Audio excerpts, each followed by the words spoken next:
नमस्कार, मेरा नाम सपना दिनोदिया है और मैं राजकीय महिला पॉलिटेक्निक महाविद्यालय बीकानेर में प्रवक्ता भौतिकी के पद पर कार्यरत हूँ। आज हम अप्लाइड फिजिक्स पर जो टॉपिक पढ़ने जा रहे हैं, उसका नाम है potentiometer construction and application. Potentiometer एक ऐसी डिवाइस होती है जिसकी सहायता से हम किसी अज्ञात विभवांतर का मान या फिर किसी सेल के वैद्युत वाहक बल का मान शुद्धता के साथ ज्ञात कर सकते हैं। यह शून्य विक्षेप की विधि पर आधारित होती है, अर्थात यह परिपथ से किसी प्रकार की धारा न लेकर जो विभवांतर या वैद्युत वाहक बल का मान यथार्थता के साथ जो है मापन करने के लिए काम में ली जाती है। विभव मापी में 10 मीटर लंबा मैग्नीन यूरेका या कांस्टेंट मिश्र धातु का एक तार होता है, जिसे कि हम 10 फेरों के रूप में एक मीटर एक लकड़ी के फ्रेम पर व्यवस्थित करते हैं और तार की लंबाई को मापने के लिए एक मीटर स्केल जो है वो तार के समांतर में लगाया जाता है। जो तार विभव मापी के में जो है काम में लाया जाता है, उसकी जो रेजिस्टिविटी जो विशिष्ट प्रतिरोध होता है वो अधिक होता है और जो टेम्परेचर कॉफिशिएंट है वो कम लिया जाता है। और जो विभव मापी के तार के दोनों सिरों को हम विभिन्न कंपोनेंट से जोड़कर दो प्रकार के परिपथ बनाते हैं। एक प्राथमिक परिपथ होता है और एक द्वितीयक परिपथ होता है। प्राथमिक परिपथ में एक बैटरी धारा नियंत्रक और कुंजी को लगाया जाता है और द्वितीयक परिपथ में हम उस कंपोनेंट को लगाते हैं जिसका विभवांतर या वैद्युत वाहक बल हमें ज्ञात करना होता है और उस कंपोनेंट के साथ एक गैल्वेनोमीटर लगाकर जोकी को जोड़ा जाता है।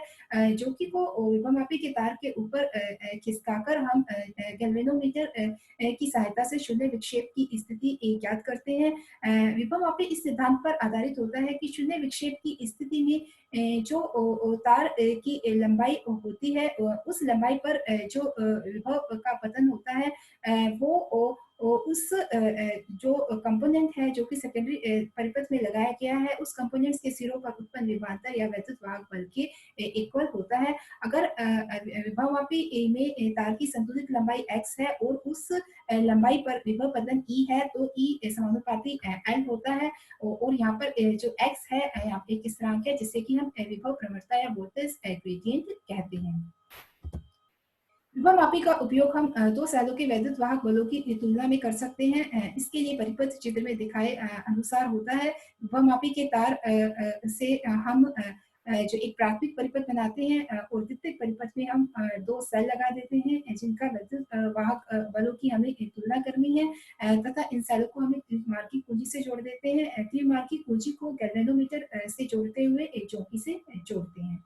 अब हम प्राथमिक परिपथ में कुंजी लगाकर जो है जो हमारी जो प्राथमिक सेल है उसको हम द्विमार्गी कुंजी की सहायता से गैल्वेनोमीटर से जोड़ देते हैं और उसके लिए हम संतुलित लंबाई ज्ञात करते हैं। अगर इस E1 के लिए संतुलित लंबाई L1 होती है तो E1 बराबर x L1 होता है। अब हम दूसरी सेल को द्विमार्गी कुंजी की सहायता से गैल्वेनोमीटर से जोड़ते हैं और जोकी को पुनः तार के ऊपर खिसकाकर दूसरे सेल के लिए संतुलित लंबाई ज्ञात कर लेते हैं। अगर यह लंबाई L2 है तो E2 बराबर x L2 होता है और हम E1 और E2 को डिवाइड करके जो है दोनों सेलों के वैद्युत वाहक बलों की तुलना कर लेते हैं। विभव मापी की सहायता से किसी भी सेल का आंतरिक प्रतिरोध भी ज्ञात किया जा सकता है जिसके लिए निम्न सूत्र दिया जाता है। इस सूत्र में R जो है वो एक ज्ञात मान का प्रतिरोध होता है।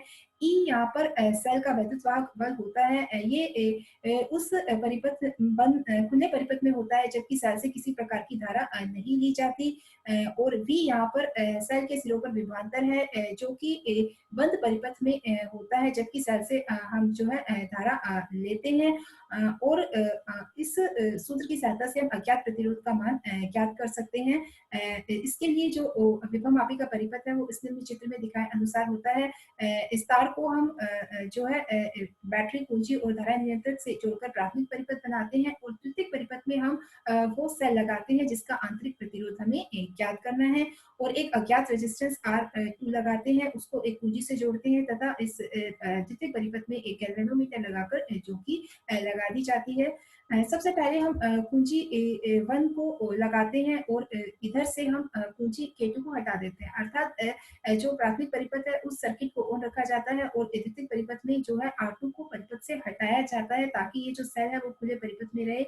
और हम इस कंडीशन के लिए जो है संतुलित लंबाई ज्ञात कर लेते हैं, जो कि को तार के ऊपर खिसकाकर अगर ये माना जाए कि इस कंडीशन में संतुलित लंबाई x L1 है, तो यहाँ पर E बराबर x L1 होता है।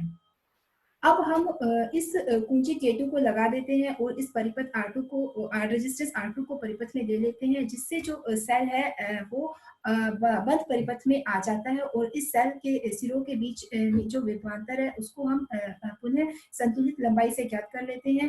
अगर इस कंडीशन में जो संतुलित लंबाई है वो L2 है, तो V बराबर x L2 होता है और हम E और V के मान जो है वो इस समीकरण में रख देते हैं। E बराबर XL1 एंड V बराबर XL2, x से x कैंसिल हो जाता है और हमारे पास जो है सेल के आंतरिक प्रतिरोध के लिए निम्न सूत्र ज्ञात प्राप्त हो जाता है, जिसकी सहायता से हम सेल का आंतरिक प्रतिरोध ज्ञात कर सकते हैं। यहाँ पर हम R के विभिन्न मान लेकर जो है जो आंतरिक प्रतिरोध है उसका औसत मान ज्ञात कर सकते हैं। इस प्रकार हमने अपने इस लेक्चर में देखा कि विभवमापी क्या होता है और ये किस सिद्धांत पर कार्य करता है और इसके जो है वो क्या-क्या एप्लीकेशंस हैं कि विभवमापी की सहायता से हम 2 सेलों के विद्युत वाहक फलों की तुलना भी कर सकते हैं और किसी भी सेल का आंतरिक प्रतिरोध भी ज्ञात कर सकते हैं। Thank you.